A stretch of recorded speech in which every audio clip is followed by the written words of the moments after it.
Do you feel the vibes?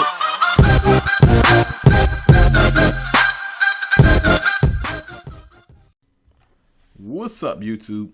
It's Carolina Calvin, and welcome to my Wonder Woman review. Now, I kind of briefly talked about it on Twitter, and people were asking my quick thoughts. I'll go ahead and say it now. This was a good movie. Better than Batman v Superman. Better than Suicide Squad. And I'll give it a slight edge over Man of Steel, a movie that I did like. They got panned by the critics and, a big majority of fans, but I like that movie. This movie, I'll put ahead of that. Definitely DC's going on the right track. And one thing I want to ask, what's up with the people who were saying there was an agenda against DC? I agree slightly, but not as much to the degree that people were saying. This movie's been getting really good, good scores. It's a good movie. You put out a good movie, you're gonna get good scores. People are gonna enjoy your movie, and that's what you're getting with this. Now, I'll try to keep this video as spoiler free as I can. I'm gonna do a spoiler video later with Mitchell and MG. Of course, we've did videos in the past about different comic book related stuff. But in this video, I wanted to quickly get it out. Try to keep it as brief as possible, but you know how I am with the rambling thing. Let's talk about things I did like, things I didn't like, and, of course, my score. Now, huge questions coming in. Will DC finally turn it around? Gal Gadot in a full feature-length solo movie as Wonder Woman. Saw him in Batman v Superman. People had questions. A lot of people talked about because she was skinny, blah, blah, blah. And it kind of calmed down after Batman v Superman, but we'll still wait till the full feature-length solo Wonder Woman comes out. It's out. She's fucking great. I don't think anyone's questioning her as Wonder Woman anymore. She was great. And it bodes well for Justice League coming out later this year. Hopefully DC can build on how good Wonder Woman was. Now, I feel as though they've done a good job in terms of majority of their casting. Eisenberg's probably one guy I would say, eek. But for the most part, you look at all the other casting choice of major characters, great. And they've proven, at least the ones that people, and especially the ones people had questions about, they've proven themselves. Henry Cavill's Superman. I like him as Superman. He's a different Superman. Ben Affleck as Batman. Huge issues coming, even more so than Gal Gadot as Wonder Woman. He's done a great job as Batman. Gal Gadot as Wonder Woman. Great job. A lot of these characters, these actors, actresses they brought in, done a really good job in their roles. It's one thing that people really haven't given DC credit for. Even despite the issues with Batman v Superman, I still feel as though some of the characters stand out. It's just from a story related standpoint, it's people's biggest issue with that movie. But the actors, actresses, and their portrayals of the characters are still really good, and it still carries over into this movie. Now, things I liked. Chris Pine as Steve Trevor, amazing. He was probably he's definitely, I would say it's really close. He's really close to being my favorite character in the movie. Just because it was funny. He knew when to be serious. And the jokes are really good in this movie. Wow. You can tell. Now, this is how you do jokes. They don't have to break the, emotional movie. You can still have jokes in there. And the movie can be serious when it needs to be. And this movie does that. You have your moment with its jokes. You have your emotional moments. Sad. When it gets serious, you have all that. And Chris Pine, I feel as though he was great. No one expected, I don't think anyone expected him in the Steve Trevor role to be that good. Gal Gadot, I already mentioned, she was great in this movie. And you saw Wonder Woman change throughout the movie. And I'm going to get into a little bit of the story, or at least the premise of what this movie was trying to do. Of course, it's an origin.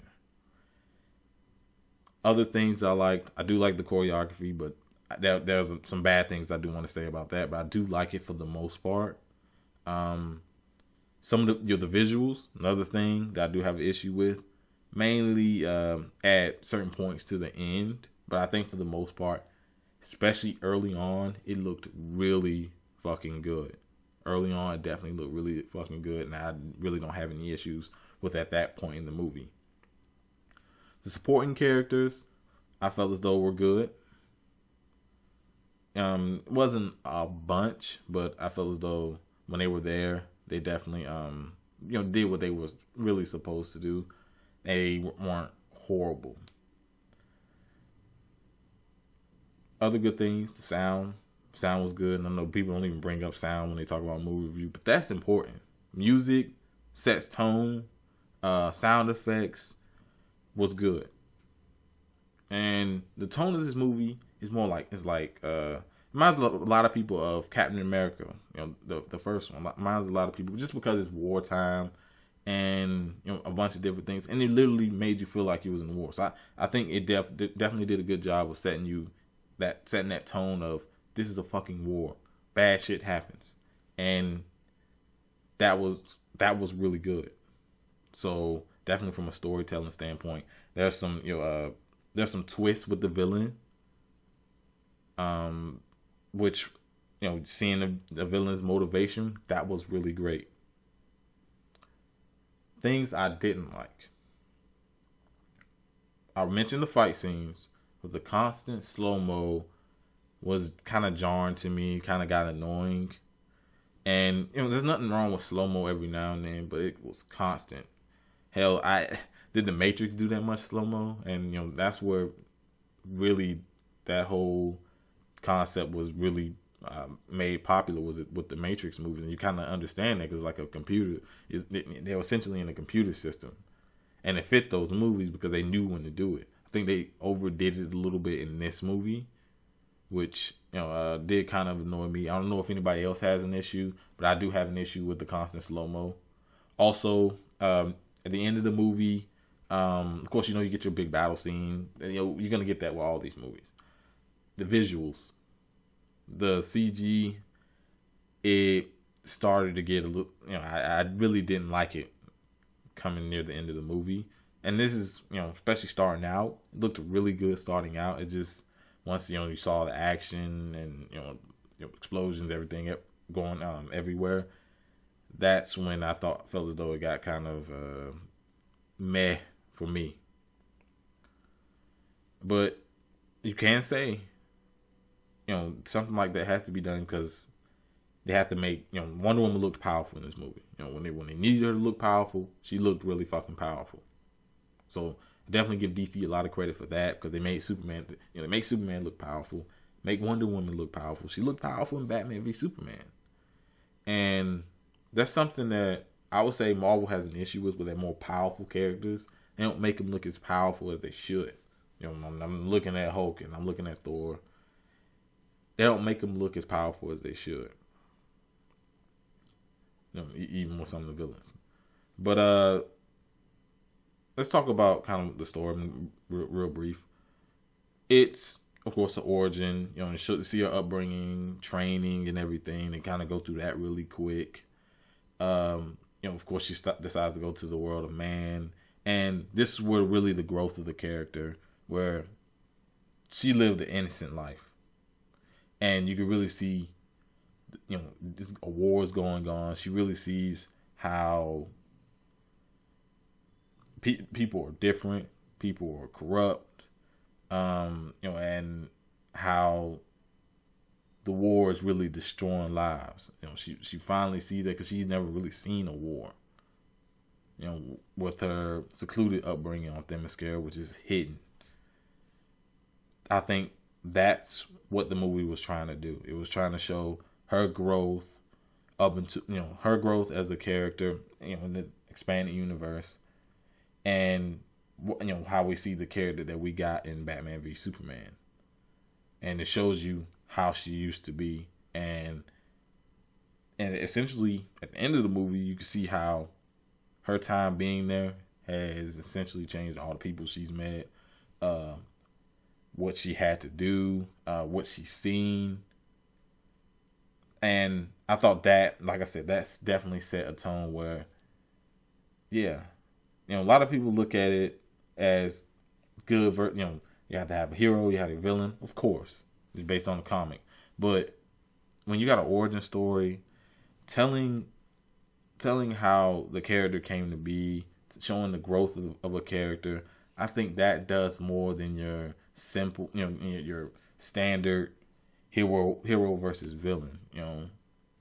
And that's what they were going with in this movie, and it was done well. That's a big reason why Marvel was able to get away with, because the portrayals of the characters and, you know, seeing how the characters grow were so good. That's how they're able to get away with having a weaker done villain. And I wouldn't say the villain was done poorly, but he, to me, was not, you know, he was not like really at the forefront of what this movie was trying to do. He's there, and they make sure to remind you that he's there, and that's what's really going on. But it's about the characters, mainly her interactions with everyone else, her interactions to her environment, to seeing this entirely new world that was different from the world that she was brought up in. Great job. It was done well. But my review score, I would give this movie an 8.5. Yeah, I would give this movie an 8.5. Much better than Batman v Superman. Much better than Suicide Squad. And much better than, well, not much better. I would get slightly better than Man of Steel. People probably disagree with that. But like I said, I still think it's better just because how well it was, you know, how well everything was done. And, you know, some of the supporting characters were really good. But this was a good movie. I'm hoping DC can continue this on into Justice League, into Aquaman, into, you know, all these movies they're gonna, you know, be coming out with this year, and of course next year and in the future. Really hoping they can keep this trend, and just shows you that you can have jokes in your movie. It can still be good. You don't have to have jokes in your movie, but you can have jokes in your movie and it can still be good. It can still be considered serious, more mature. You know, there's so many different things you can do with a comic movie.